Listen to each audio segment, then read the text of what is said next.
To describe Maria Callas as an operatic soprano is something like calling Gibraltar just a rock. Madame Callas, one music critic notes, has restored the ancient luster to the title of prima donna.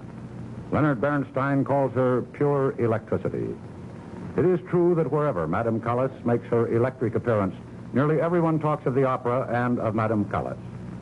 Born in New York City of Greek parents 34 years ago, Maria Callas is perhaps the most widely known operatic singer of today.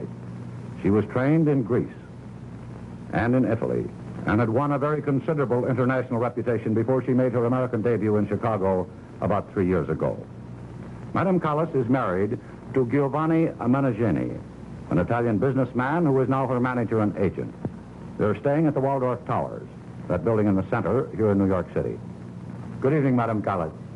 Good evening, Mr. Murrow. And welcome home. Thank you very much. I know that many people are under the impression that you're Italian and are not aware that actually you grew up in New York. Isn't that right?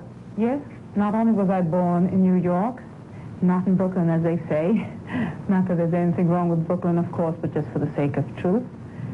But I was brought up in America, in New York, and I'm rather proud of that, too. But you really don't have anything against Brooklyn, do you? Not at all. I have very many friends there, I must say. Madame Callas, you went to school in New York. Yes. What do you remember most about your school days? Well, very happy days, I must say. Carefree days. I remember we had a principal that was very severe, and he kept on saying, "Now, children, self-control. Remember that all your lives." I am.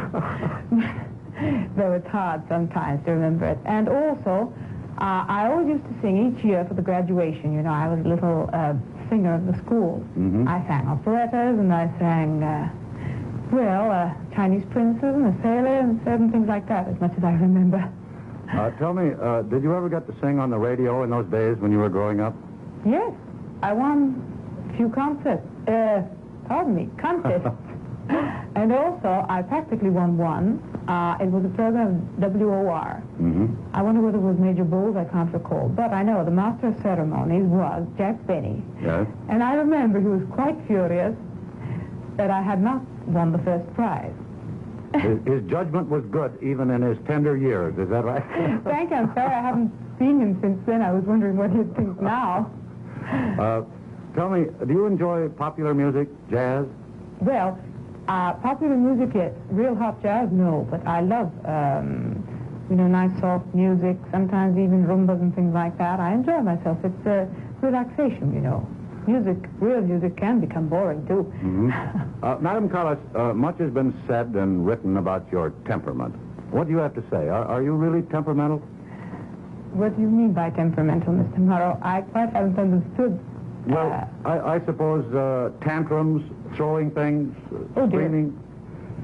I have never thrown anything at anyone, though sometimes you feel like it. No, tantrums. It's not even true. It's just certain situations that turn up, you know nothing about it, and you just react as any normal human being, only that I suppose that these situations are taken advantage of, you know, all these little things that become great things because they make news. Shall we say we're a victim of certain situations? Mm-hmm. Well, let's change the subject for a moment.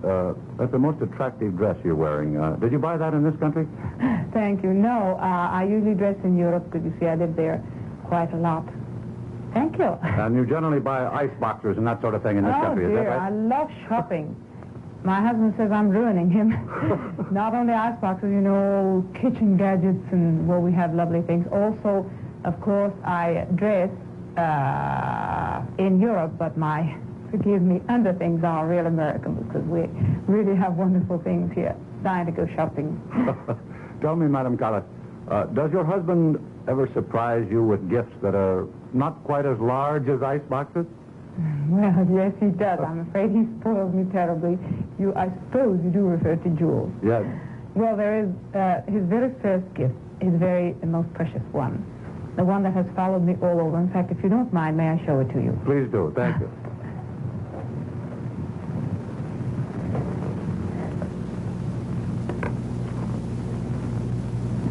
Here it is. It's, I don't know whether I disappoint you all, but This is very, very precious to me. It was his very first gift to me, especially precious because he asked me for a gift, and I said, whatever you wish. And I was wishing for this, and he gave me this.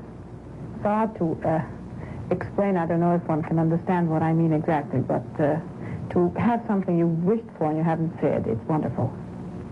You understand, Mr. Murrow? I do indeed. I think everyone understands. Could we go back to the living room and chat for a bit more? With pleasure. You know, it must be wonderful to speak Italian or Greek or French or English like you do. Which language do you favor?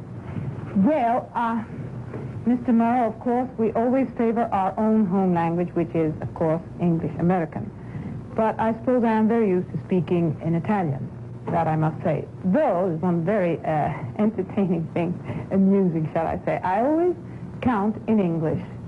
I can't manage to count in Italian. There's no use trying. So every now and then the Italians hear me counting, well, 5 out of 10, and that thing, and they laugh at me. Well, I know that whatever you think in or count in, that music is the thing that cannot be counted and is priceless. Is that right? Yes, Mr. Murrow. You see, music is, well, I've given all my life to it, 20 years of my life. Don't be shocked if I started out when I was 13 years old. And I debuted in, imagine, I debuted, by the way, for the Americans, July 4th in Greece. In Greece? Mm-hmm. And, well, I've dedicated 20 years of my life. Also because, you see, voice is the best way of serving music. You see, the voice is usually used as an exhibition of muscles, like athletes. Yes. Forgive this way of expressing, but it's true. It's misunderstood lots of times. The voice is the greatest means of expressing beautiful feelings, a beautiful world. It's like drama, theater, you know, the best way of giving life to something, also because we're helped by music. So we must also remember one thing. We are the first solo instrument of the orchestra. So we must treat the voice as a violinist, as any part of the orchestra. Only we have to be better, if it is possible, because we are the solos. So it is very difficult, especially because I, for instance, as you know, have sung a lot of operas of the olden age, shall I say, the 19th century, Rossini, Bellini, Donizetti. They are my favorites, and I'm specialized in them. It's very difficult because, you see,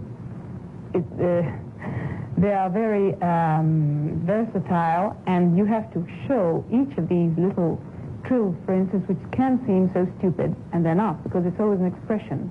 It's a form of, it's expressing fear, happiness, anxiety. Everything is, each scale or something expresses a certain feeling. So you see, Mr. Murrow, we have to show all this, but with the greatest of ease. Yes. And we have to hand it to the audience as if it were easy. And sometimes we die of fear. Sometimes we're not happy with what we do. And yet we have to prove and show that, well, here it is. This is the easiest thing in the world, and yet it's the most difficult thing. Well, I mean, we could go on talking about music for hours. I could certainly listen for hours. Does this philosophy apply to singing in the shower? Well, I suppose it does. In fact, I love singing in the shower. It's a wonderful acoustic. Sometimes you wish in the theater it had acoustics like that. It'd be easier. Well, that must be great fun for the neighbors. But what about you, Madam Callas? What do you do for fun? Do you watch much television? Yes, I do watch the television, movies, late shows, you know. Sometimes you're so nervous that you can't sleep at night. I don't go to the movies, though I love the movies, because I'm afraid of catching cold and, you know, yes, you know the consequences one can have catching cold. Yes, so that's the reason you don't go out to the movies. Let me ask you one thing. Just what did happen in Rome, Madam Callas? Apropos of cold, you mean? Well, I just happened to catch a stupid cold that chose a very bad evening, and I just couldn't make it, and that was all there was to it. Of course, as I say, I suppose it made good news. It was also a rather stupid situation. Also the directors of the theater, I suppose, lost a bit their heads, and everything was exaggerated. But I can say one thing. I may say I was happy it happened, because, you see, I had such a reaction from the public, the good public, the public that usually isn't heard. Yes. And they wrote to me.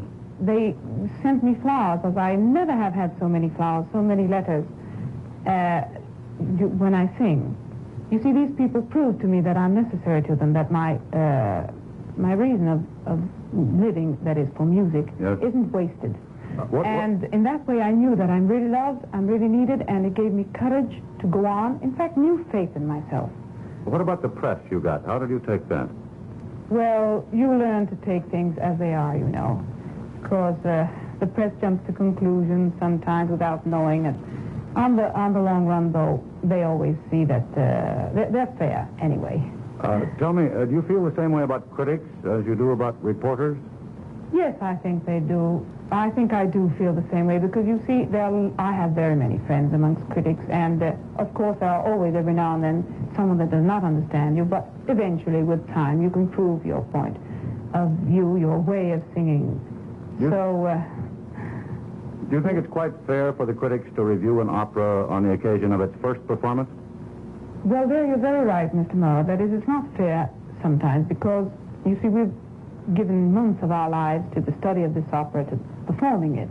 So we have come to certain conclusions that, of course, a critic cannot understand or even realize or even appreciate just in one night that he hears it for lots of reasons. Maybe he doesn't even feel like listening to music. I don't blame them sometimes.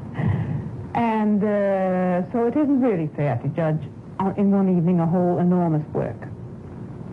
Well, in spite of publicity and critics and reporters, you're not too unhappy with life, are you? Unhappy, I should say not.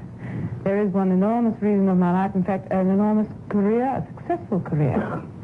That is being a happy wife and having made a success of my marriage. I'm very proud of it, and it's the main thing in the life of a woman, I feel, especially for an artist also. It gives a lot of courage and faith. So I'm sorry, in fact, Mr. Murrow, my husband isn't with me tonight. He does not speak English, and, you know, he is a bit shy.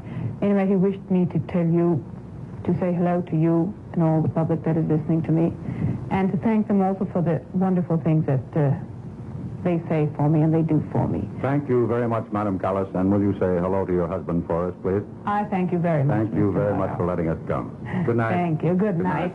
There are some of the people who made tonight's program possible.